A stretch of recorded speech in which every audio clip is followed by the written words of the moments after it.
ሰላም ውድ አድማጮቻችን እንደምን ቆይታችኋል? ከሪያሊቲ ሚዲያ አዳዲስ መረጃዎችን ለማግኘት የሪያሊቲ ሚዲያ ዩቲዩብ ቻናልን ሰብስክራይብ ያድርጉ እያልን ወደ ዕለቱ ዜናዎች እናልፋለን።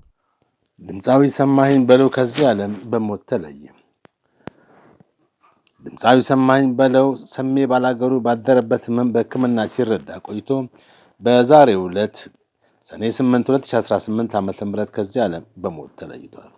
ድምጻዊ ሰማኸኝ በለው በተለያዩ ባህላዊና ሌሎች ይዘት ያላቸው የሙዚቃ ስራዎችን ለበርካታ ዓመታት ለአድማጮች ተመልካቾች አበርክቷል። ድምጻዊው ለህዝብ ካበረከታቸው የሙዚቃ ስራዎች መካከል እኔ ዘመድዬ፣ እንዴት ነሽ፣ ደቦት እንስራ፣ ዘናበይ፣ ባላገርና ሌሎችም ይገኙበታል። ድምጻዊ ሰማኸኝ በለው ባለትዳርና የአራት ልጆች አባት ነበር። ለቤተሰቦቹ ለወዳጅ ዘመዶቹና ለአድናቂዎቹ መጽናናትን እንመኛለን። የተባበሩት አረብ ኤሚሬትስ ከኢራን ሚሳኤል ለመዳን $20 ቢሊዮን ለኢራን ለመስጠት ተስማማች።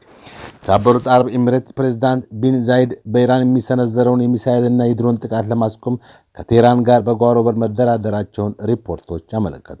ሮይተርስ እንደዘገበው ኤሚሬትስ ኢራን እሷ ላይ የምትሰነዝረውን ጥቃት እንድታስቆም ከኢራን በአጠቃላይ $20 ቢሊዮን ለመክፈል መስማማቷ ተገልጿል። ከዚህ ውስጥም $3 ቢሊዮን የሚሆነውን ቀብድ ቅድመ ክፍያ አስቀድሞ ተከፍሏል። ከዚህ ገንዘብ ውስጥ $10 ቢሊዮን በኤሚሬትስ ባንኮች ውስጥ በአሜሪካ ማዕቀብ ምክንያት ታግዶ ቆየ የኢራን የነዳጅ ሽያጭ ገንዘብ ሲሆን ቀሪው $10 ቢሊዮን ደግሞ የዩኤኢ ራሷ የምትከፍለው ነው። ምንም እንኳን የኤሚሬትስ መንግስት በይፋ ይህንን ክፍያ የለም ብሎ ቢክድም ማለት ነው። ድርድሩን በሚስጥር የመሩት የዩኤኢ ብሔራዊ ደህንነት አማካሪና የአቡዳቢ ምክትል ገዢ የሆኑት ሼህ ታህኑን ቢን ዛይድ ሲሆኑ ከቀጥታ የኢራን ከፍተኛ መሪዎች ትዕዛዝ ከሚቀበሉ ልዑካን ጋር በአቡዳቢና በቴህራን ተከታታይ ስብሰባዎችን አድርጓል።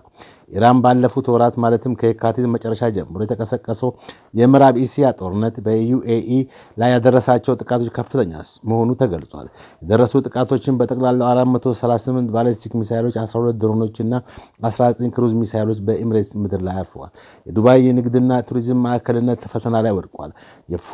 ጄራ ወደብ፣ የጀበል የንግድ ወደብ፣ የዛይድ የባህር ኃይል ወደብ እንዲሁም የዱባይ ዓለም አቀፍ ኤርፖርት ሶስተኛ ተርሚናል እና የሩዋይስ የነዳጅ ማጣሪያ ጥቃቱ ሰለባ ሆነዋል።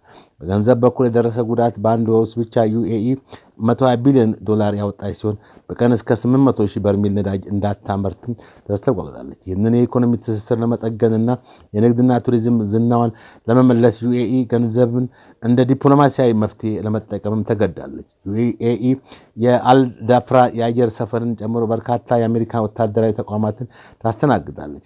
አሜሪካን በቀጥታ በመምታት ያልፈለገችው ኢራን የዋሽንግተን ቁልፍ ወታደራዊ አጋር ወይም ሜጀር ዲፌንስ ፓርትነር የሆነች ዩኤኢን መታለች። የአብርሃም ስምምነት ወይም አብርሃም አኮርድስ የኤሚሬትስ እንደ አውሮፓ አቆጣጠር በ2020 ከእስራኤል ጋር የጀመረችው ግንኙነት ለኢራን ዋነኛ የቁጭትና የልብ ህመም ምክንያት ነበር። ኢራን ይህንን ስምምነት እንደ ክህደት ትቆጥረዋለች። ዓለም አቀፍ የዶላር ዝውውርን አሜሪካ ስለምትቆጣጠር ያለ ዋሽንግተን ፈቃድ በኤሚሬትስ ባንክ ያለው የኢራን ገንዘብ ሊንቀሳቀስ አይችልም። ምክትል ፕሬዚዳንት ጄዲ ቫንስ ያለ እኛ ፈቃድ ገንዘብ አይለቀቅም የሚል ይዘት ያለው አስተያየት ሰጥተዋል።